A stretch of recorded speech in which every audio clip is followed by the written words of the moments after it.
Halo sahabat Kompas TV, saatnya kita update 3 berita terpopuler yang terjadi pada hari ini, Senin 26 Desember 2022 bersama saya Pompe Sinulinga.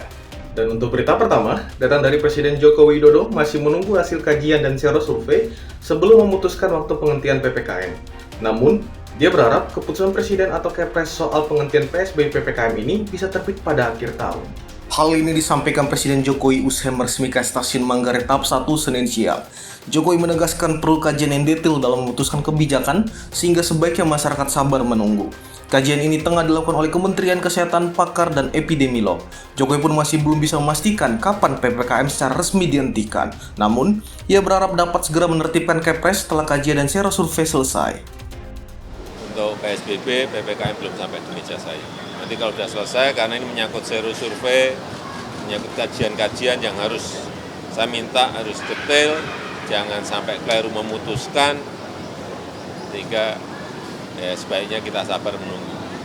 Dan untuk berita yang kedua datang dari tim kuasa hukum Richard Eliezer menghadirkan 3 ahli dalam persidangan hari ini. Menurut kuasa hukum Eliezer, Roni Talapesi, para ahli dihadirkan karena alasan psikologis dan konflik atau dilema moral yang dihadapi Eliezer dalam kasus ini. Ketiga ahli yang dihadirkan untuk meringankan Eliezer yakni ahli filsafat Romo Magni Suseno, psikolog klinis Liza Marieli Japri, serta psikolog forensik Reza Indragiri. Depan ruang persidangan, Roni menjelaskan kehadiran ketiga ahli ini berkaitan dengan karakter Richard Eliezer. Menurut Roni, ada situasi rumit yang mendorong Richard Eliezer untuk bertindak melawan hati dan karakternya. Kenapa kita hadirkan beliau? Karena pertama mau kita sampaikan bahwa terjadi konflik moral yang besar, dilema moral yang dihadapi oleh Richard Eliezer ketika harus menembak almarhum Joshua. Dan yang kedua, dari sudut pandang filsafat moral, setiap manusia memiliki suara hati yang dapat mengambil suatu keputusan. Terkait tanggal 8, keputusan suara hati dari Richard Eliezer dikalahkan oleh situasi yang kompleks karena berhadapan dengan seorang Ferdy Sambo.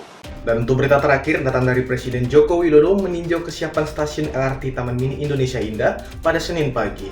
Menurut Jokowi, stasiun berkapasitas 520 orang ini ditargetkan bisa beroperasi pada bulan Juni atau Juli 2023. Didamping Menko Maritim dan Investasi Luhut Binsar Panjaitan, Menteri Perhubungan Budi Karya Sumadi, serta PJ Gubernur DKI Jakarta Ero Budi Artono, Presiden Joko Widodo tiba di stasiun TMII menggunakan armada LRT dari stasiun Arjamukti. Menurut Jokowi, stasiun ditargetkan rampung pada Juni atau Juli tahun depan ini akan berkapasitas 520 orang. Sementara armada LRT-nya sendiri akan berkapasitas 420 penumpang dan dioperasikan tanpa masinis. Jokowi menyebut, sampai saat ini progres persiapan stasiun LRT TMII sudah mencapai 87%. Sisanya tinggal merampungkan depo kereta api dan sinkronisasi sistem. Kereta ini dengan kapasitas nanti 420 penumpang, stasiunnya kapasitas 520-an. Kita harapkan nanti bulan Juni, Juli 2023 sudah bisa beroperasi berbarengan nanti dengan kereta cepat. Nah, sahabat Kompas TV, itu dia 3 berita terpopuler yang terjadi pada hari ini. Saya Pompe Sinulinga pamit undur diri.